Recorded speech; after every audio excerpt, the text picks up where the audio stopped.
السلام علیکم ورحمۃ اللہ وبرکاتہ۔ آج 10ویں محرم ہے، یوم عاشورہ ہے،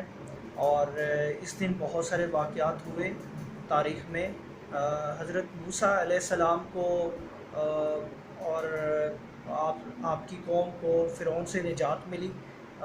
فرعون اور فرعونی اس دریا میں جہاں سے موسیٰ علیہ السلام اور آپ کی قوم کے لیے اللہ نے دریا میں رستے بنائے تھے، جب وہاں سے گزر رہے تھے تو موسیٰ علیہ السلام کو پکڑنے کے لیے تو وہ دریا چل پڑا، اور وہ فرعون اور فرعونی سارے اس میں نیست و نابود ہو گئے۔ یونس علیہ السلام کو مچھلی کی پیٹ سے نکالا گیا۔ اسی دن قیامت قائم ہوگی 10ویں محرم کو۔ اور آپ صلی اللہ علیہ وسلم کی جب ہم بات کرتے ہیں تو آپ صلی اللہ علیہ وسلم کو اپنی ذات کے اعتبار سے بھی آزمایا گیا، تکالیف پہنچی، اور اللہ جل شانہ نے آپ کو آپ کی اولاد کے ذریعے سے بھی آزمایا، ٹھیک ہے، اور یہ بتایا کہ جو جو مجھ سے محبت کا دعویٰ کرتا ہے اس کو آزمایا جائے گا۔ اور جو آپ صلی اللہ علیہ وسلم کی بیٹیوں کو طلاقیں ہوئیں، حضرت امام حسین رضی اللہ تعالیٰ عنہ کو شہید کیا گیا، اور جو ہے ہمیں اس واقعے سے کچھ سیکھنا ہوگا کہ یہ واقعہ حضرت امام حسین کی شہادت جو ہے ہمیں کیا پیغام دیتی ہے۔ حضرت امام حسین رضی اللہ تعالیٰ عنہ ظلم کے خلاف جو ہے ڈٹ گئے، اور انہوں نے جو ایک ناجائز حکومت تھی اس کی،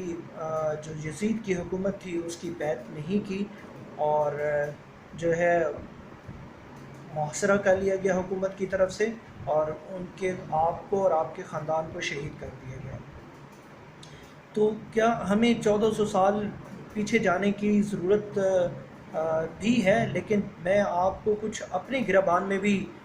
ہمیں جھانکنا ہوگا کہ کیا ہم حسین کے راستے پہ چل رہے ہیں یا یزید کے راستے پہ چل رہے ہیں، کیونکہ ہمیں یہ فیصلہ کرنا ہوگا کہ حضرت امام حسین رضی اللہ تعالیٰ عنہ نے اپنے یزید کے ساتھ جو ہے مقابلہ کیا، کیا یہ یزید ختم ہو گیا؟ جی، یزید کا بھی سلسلہ چلتا آ رہا ہے، ٹھیک ہے، ظالم، اس میں یزید کو میں ظلم سے تشبیہ دے رہا ہوں، تو ظلم بھی ساتھ ساتھ چلتا آ رہا ہے، قیامت چلتا رہے گا۔ اور اسی طرح قربانیاں دینے والے حضرت امام حسین رضی اللہ تعالیٰ عنہ کے راستے پہ چلنے والے بھی تا قیامت ان کے پیروکار چلتے رہیں گے۔ تو ہمیں اپنے گربان میں دیکھنا ہوگا کیا ہم نے ایسی حکومت کو قبول کیا جو ظالم کی حکومت ہے، ظلم کی حکومت ہے، جہالت کی حکومت ہے، اس کو ووٹ دیا کہ اس کے خلاف کھڑے ہوئے۔ 2010 کا واقعہ ہے، ایک ہمارے ملک میں ایک مدرسہ تھا، مسجد تھی، لال مسجد، اور اسلام آباد میں، وہاں پر طلباء کو بڑی بے دردی کے ساتھ شہید کیا گیا، اور ہماری فوج نے ان کو جو ہے گولیاں ماری سیدھی بچوں کو، اور ایک قبر میں کتنے بچوں کو دفن کر دیا گیا تھا، ایک قبر میں۔ اور اس وقت سے لے کر یا اس سے پہلے یا اس کے بعد ہم دیکھیں کیا ہم نے کون سا راستہ اختیار کیا ہوا ہے، جو بتا دیا جائے کہ یہ آپ کا جو ہے حاکم ہے تو ہم نے اس کو مان لیا، یا ہم نے ناجائز حکومت کے خلاف جو ہے کھڑے ہوئے، ظلم کے خلاف کھڑے ہوئے، کیونکہ حضرت علی رضی اللہ تعالیٰ عنہ کو قول ہے کہ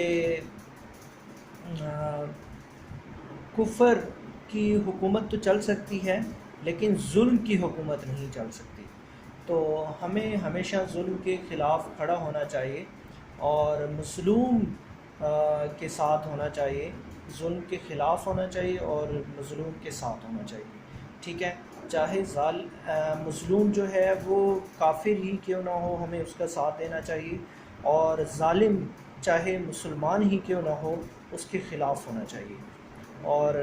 ہمیں اپنی آخرت کی بھی ساتھ ساتھ یہی چیزیں ہیں جو ہمیں آپ صلی اللہ علیہ وسلم کی حدیث ہے جس کا مفہوم ہے کہ عقل مند شخص وہ ہے جو موت سے پہلے موت کی تیاری کرتا ہے، ٹھیک ہے۔ تو ہمیں اپنی آخرت کی بھی تیاری کرنی ہوگی، اور ہمیں دیکھنا ہوگا کیا ہم آج کس راستے پہ چل رہے ہیں، ٹھیک ہے؟ ہم کیا حسینیت کے راستے پر ہیں یا یزیدیت کے راستے پر ہیں؟ تھینک یو، اللہ حافظ۔